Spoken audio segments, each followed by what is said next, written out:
Assalamualaikum warahmatullahi wabarakatuh. Hai, apa kabar? Semoga kita semua selalu dalam lindungan Allah Subhanahu wa Ta'ala. Pada video selanjutnya, kita akan membahas tentang kerajinan bahan lunak bagian 2, prakarya SMP MTS kelas 8 semester 1. Kali ini kita akan membahas tentang jenis dan karakteristik bahan lunak. Tujuan pembelajaran: 1. Menjelaskan kerajinan bahan lunak alam. 2. Memberikan contoh kerajinan bahan lunak alam. 3. Menjelaskan kerajinan bahan lunak buatan. 4. Memberikan contoh kerajinan bahan lunak buatan.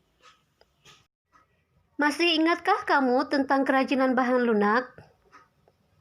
Ya, kerajinan dari bahan lunak merupakan produk kerajinan yang menggunakan bahan dasar yang bersifat lunak, yaitu lentur, lembut, empuk, dan mudah dibentuk. Contoh bahan lunak yaitu tanah liat, plastisin, sabun, lilin, floor clay, kulit, dan lain-lain. Jenis dan karakteristik kerajinan bahan lunak. Beberapa bahan lunak yang digunakan dalam pembuatan produk kerajinan terbagi menjadi 2 jenis, yaitu 1. Bahan lunak alam. Bahan lunak alam merupakan bahan lunak untuk karya kerajinan yang diperoleh dari alam sekitar, dan cara pengolahannya juga secara alami, tidak dicampur maupun dikombinasikan dengan bahan buatan. 2. Bahan lunak buatan. Bahan lunak buatan merupakan bahan untuk karya kerajinan yang diolah dan dicampur dengan zat kimia tertentu, sehingga menjadi lunak, lembut, empuk, dan mudah dibentuk. Contoh bahan lunak alam yaitu sebagai berikut.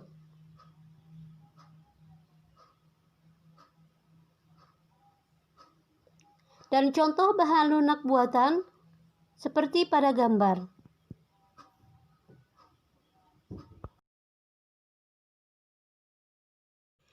Ciri-ciri bahan lunak alam. 1. Tanah liat. Tanah liat memiliki ciri warna yang beragam. Tanah yang mengandung kaolin lebih banyak akan berwarna lebih putih, stoneware lebih ke hitam atau keabu-abuan, sedangkan earthenware lebih terlihat coklat kemerahan. Tanah liat mudah hancur jika tidak melalui proses pembakaran. Jika dibakar, jenis kerajinan ini disebut keramik. Campuran tanah liat adalah air. Pewarnaan tanah liat dapat dilakukan dengan glasir, dapat pula hanya dibakar biskuit, lalu diberi warna cat langsung. 2. Kulit. Kulit memiliki ciri yaitu berasal dari hewan yang sudah tersamak sehingga mudah dibentuk.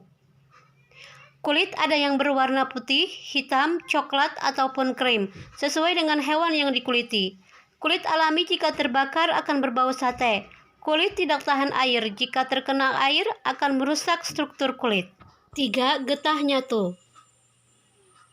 Getah nyatu berasal dari pohon nyatu yang berwarna putih.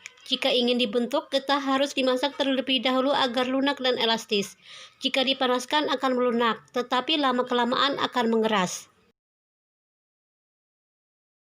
4. Floor clay. Berasal dari adonan tepung yang dilumat hingga kalis dan mudah dibentuk.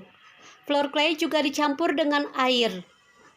Kerajinan dari floor clay tidak tahan air karena jika terkena air akan mudah rusak. Pewarnaan floor clay dapat dilakukan dengan pewarna makanan atau sintetis agar muncul warna-warna yang cemerlang. Ciri-ciri bahan lunak buatan. 1. Polimer clay dan plastisin. Memiliki ciri. Polimer clay dan plastisin memiliki ciri-ciri yang serupa, memiliki aneka warna yang cerah dan bertekstur padat lunak. Yang membedakan hanya pada polimer clay tidak mengandung minyak, sedangkan plastisin mengandung minyak. Pada saat pengeringan, polimer clay dapat mengeras, sedangkan plastisin tetap seperti semula. 2. Fiberglass. Ciri-ciri: struktur cair dan jika mengering akan mengeras. Dapat dibentuk ketika setengah mengeras. Kerajinan fiberglass dibuat dengan cara dicetak atau dicor. Campuran fiberglass adalah katalis. Pewarnaan fiberglass dilakukan saat masih keadaan cair maupun saat bahan mengering. Fiberglass tahan lama dan kuat. Warna bening.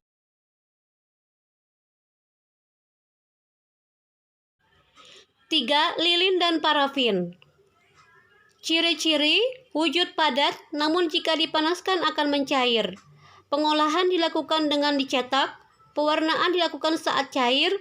Lilin atau parafin dapat dicampur dengan aroma pewangi. Lelehan lilin atau parafin yang terbuang dapat dipanaskan dan dicetak kembali.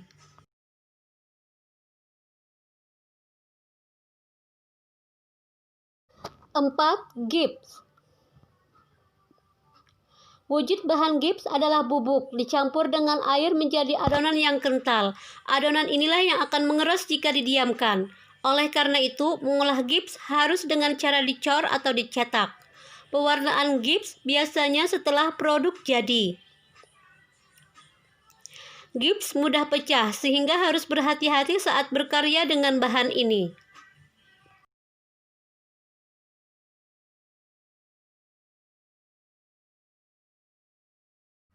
Lima, sabun. Sabun berwujud padat sehingga dapat langsung diukir pada saat padat. Sabun dapat pula diparut seperti floor clay. Sabun yang didiamkan akan mengeras. Pewarnaan sabun dilakukan dengan mempertahankan warna sabun atau dapat pula ditambah biang warna saat sabun dibuat adonan.